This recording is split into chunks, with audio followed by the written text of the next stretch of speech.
Ô Marco, a gente falou muito sobre esse assunto desde ontem, falamos hoje, mas assim, às vezes fica uma dúvida, algumas pessoas ainda não entendem exatamente como que funciona uma operação a termo. Então eu queria que você explicasse pra gente como que funciona uma operação a termo e por que ela acabou dando prejuízos, né, para os fundos. A gente sabe que tem muitos investidores aqui que já são no mercado há muito tempo, já entendem isso, mas também temos muitos investidores novos chegando hoje, tanto na B3, assistindo aqui a BMC News. Então, para quem ainda não entende muito, como que foi essa manobra exatamente que aconteceu? Explica pra gente o que é essa operação a termo.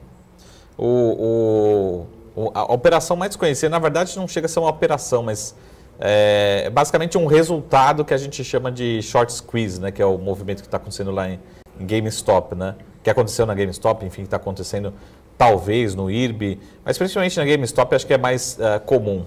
O que acontece? Imagina que você tem um analista, um grande fundo de investimento, às vezes ele tem uma gestão de milhões ou bilhões de dólares, e ele chega à conclusão que realmente a ação, ou ela está muito cara, ou a ação realmente é ruim, a ação não vai gerar caixa, ela está mal precificada para cima, ou seja, ela tem potencial de apresentar desvalorização. E o investidor simplesmente ele pega, como é que funciona, o que é o resultado do short squeeze?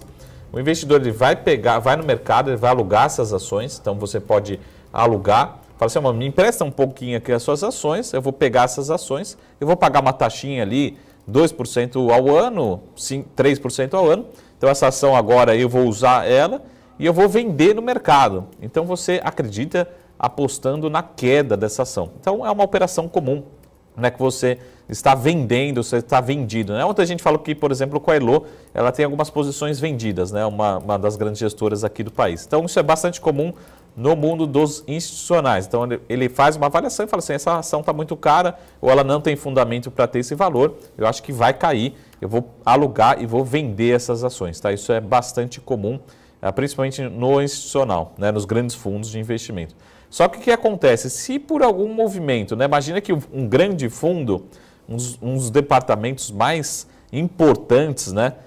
Talvez o cérebro aí de uma gestora, seja o departamento de risco. Até a gente aqui está falando muito de referências, né?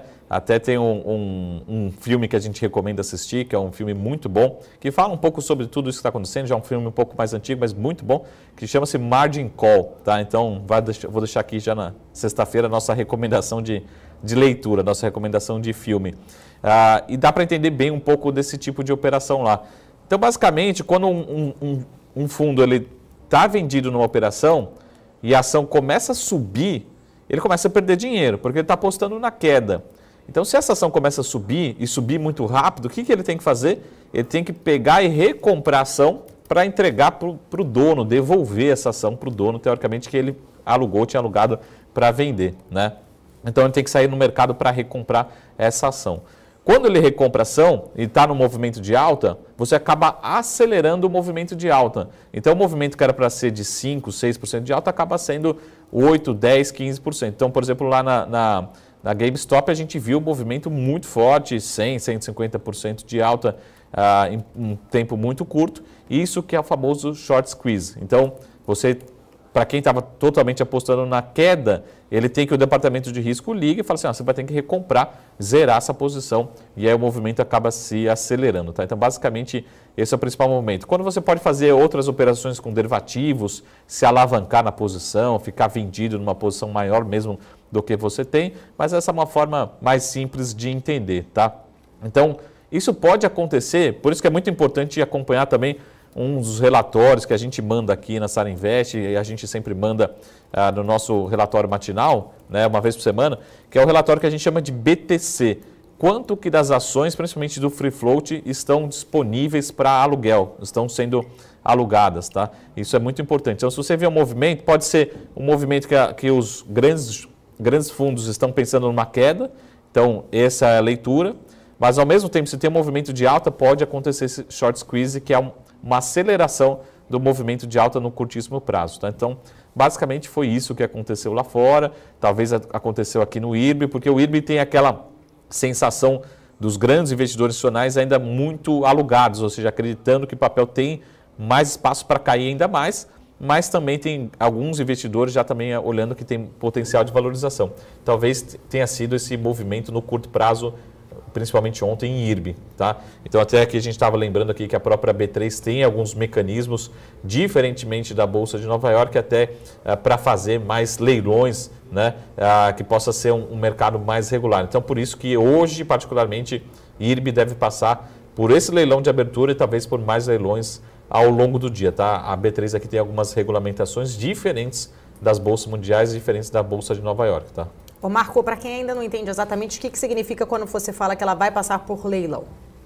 Bom, o leilão é basicamente uma, vamos dizer assim, uma organização, né? A Bolsa fala assim, pô, tá entrando um volume muito forte, alguma distorção, seja para cima ou seja para baixo, ou um volume, por exemplo, tem um comprador que quer comprar 100 milhões de ações, estou chutando aqui o número, né? Um volume muito expressivo de ação, ele precisa regular para não ter uma distorção muito grande, né? Então, quem que vai atuar na outra ponta, quem que vai ser o comprador, a liquidez desses papéis, enfim, para diminuir um pouco essas grandes oscilações e dar uma melhor organizada aí no processo. Então, geralmente esse tamanho, o prazo do leilão, né, olhando para trás, ele tem uma relação muito grande com o volume daquela operação. Então, leilão todo dia tem, leilão de abertura, mas provavelmente aqui, por que vai demorar uma hora? Porque provavelmente tem um volume, né, uma intensidade aí relativamente grande que precisa demorar esse tempo. Então, basicamente, um dos grandes objetivos do leilão realmente é organizar sempre quando tem uma oferta muito grande que possa trazer alguma distorção. Então, geralmente associado a grandes volumes. Pode ser grandes volumes individualmente, que somam um grande volume, ou um grande volume individual de um grande cliente fazendo uma grande compra ou uma grande venda. Tá? Então, é basicamente um instrumento para fazer essa melhor organização do mercado e para não ter grandes alterações ou gerar menores oscilações num curto espaço de tempo, né?